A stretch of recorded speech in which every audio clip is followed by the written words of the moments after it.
Another day, another mini vlog. At ito na nga yung ika-4th day ng summer travel namin dito sa Alberta. Dahil hanggat maaari nga, pagka summer, gusto namin namamasyal nga kami kasama yung mga bata. Dahil alam nyo na, pag dito nga sa Canada, ganitong summer lang talaga masarap mamasyal. Dahil wala talaga magkakagusto na mag-travel pagka ganun ngang winter dahil nga sobrang delikado ng daan. Lalo na nga kami, ang gusto namin ay talagang long drive. At ngayong araw nga, dito nga kami ngayon sa Banff. Ito nga rin Banff, isa sa sikat na mga pasyalan pagka napunta kayo dito sa Alberta. Simula nga sa hotel namin sa Calgary, nag-drive nga kami ng 1.5 hours para makarating nga dito sa Banff. May cruise nga na binook si Dudong, kaya naman ito na nga, papunta na nga kami. Sumakay na nga lang kami ng free shuttle nila dahil mahirap ang parking dito nga sa pupuntahan namin. At buti nga yung nabook nga na cruise ni Dudong ay may kasama nga siya na free shuttle na. Ang departure time nga namin is 1:20, kaya naman malapit na nga mag 1:20, pumunta na nga kami dito sa may ticket booth nila. At dito nga yung cruise namin sa Lake Minnewanka. Hindi ko nga lang sure kung tama ba yung pronunciation ko nga sa pangalan ng lake na to. Kailangan pa rin kasi pumunta dito sa may ticket office nila para nga maskan yung mga binili ni Dudong na online ticket. At after nga no, nag-antay nga lang kami sandali at maya-maya nga lang din is pinapasok na nga din kami. Meron pa nga kami dapat na pupuntahan after namin dito, kaya lang nagka-problema nga. At ikwento ko na nga lang sa inyo mamaya kung ano nga yung nangyari. Anyway, bigyan ko na nga lang kayo ng idea kung magkano nga yung rate nila dito in case na gusto nyo nga rin mag-cruise. Balito nga nag-cruise ship kami is June 8 nga to. Hindi ko lang sure kung magkano nga yung nakuha ni Dudong na rate namin dito. Dahil ngayon nga nag-check nga ako online hindi pala siya fixed rate. Kumbaga, nag-iiba-iba yung rate niya everyday. Ilalagay ko na nga lang dito sa screen kung magkano nga yung rate na nakita ko nga dito sa online. Ang age 5 under nga is free pa siya. Pag age 6 to 15 years old, ang magiging rate nila is $48.43 plus tax. Pagka 16 plus naman is automatic, adult rate na nga siya.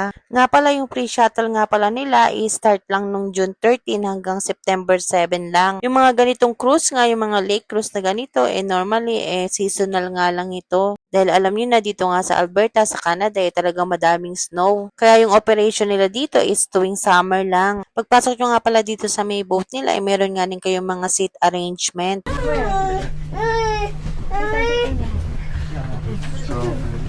Buti na nga lang din dito nga kami napunta sa may bandang unahan nga. Dahil ito nga sa 8 pagpasok pa nga lang nagbubulubot na nga.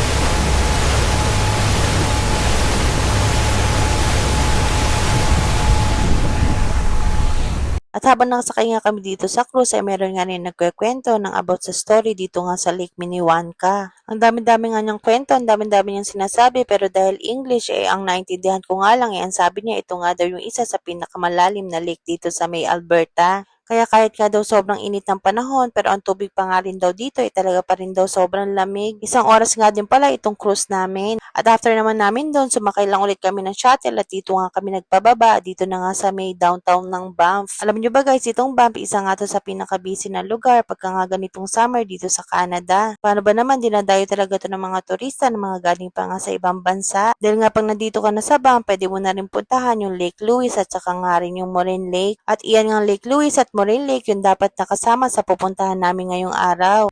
Dahil alam nyo ba guys, hindi kompleto ang travel mo pag nandito ka na sa Banff pag hindi mo pa nga pupuntahan ang Moraine Lake at saka ang Lake Louise. Pero dahil nga hindi kami nakakuha ng ticket online, ng shuttle, hindi nga kami nakapunta. Dahil ngayon pahirapan nga makapunta sa Lake Louise at saka nga sa Moraine Lake. Hindi tulad dati na magdadrive ka lang at maghahanap ka lang ng parking area, pwede ka na nga pumunta at medyo malayo nga lang lalakarin mo pero pwede na. Hindi tulad ngayon na sobrang hirap makakuha ng shuttle ticket papunta nga doon. Dahil ang balak nga sana namin kunin na shuttle ticket yung Parks Canada Shuttle nga. Dahil pag ito nga ang kinuha naming shuttle ticket mas mura nga siya. Hindi naman ibang shuttle bus na papunta sa Lake Louise at Moraine Lake kaya lang medyo expensive nga siya. Ang rate nga niya is hindi nga bababa minsan ng $100. Siguro kung hindi kami nakatira dito sa Canada at tourist lang kami o kaya naman malayo kami dito sa Alberta papatusin na nga namin yung rate na yon. Pero dahil nandyan lang naman yung Lake Louise at saka Moraine Lake kaya next time na lang. Nakapunta naman na kami sa Lake Louise pati itong mga bata. Pero sa Moraine Lake nga, kami pa nga lang ni Dudong ang nakakarating. Pero sabi ko nga, marami pa naman pagkakataon na pwede namin balikan o puntahan yung Moraine Lake. Kaya para hindi masayang itong araw namin, naglibot-libot na nga lang din kami dito sa Banff.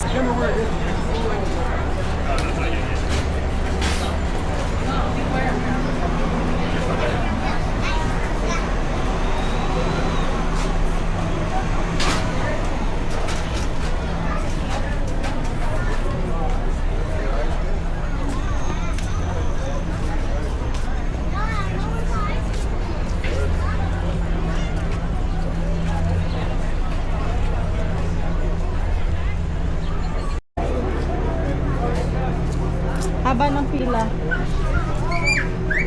Yung ice cream doon. May sikat na ice cream nga dito sa Banff at talaga naman nga itong pinipilahan. Gusto nga sana namin ipatry sa mga bata kaya lang kita nyo naman sobrang haba nga ng pila.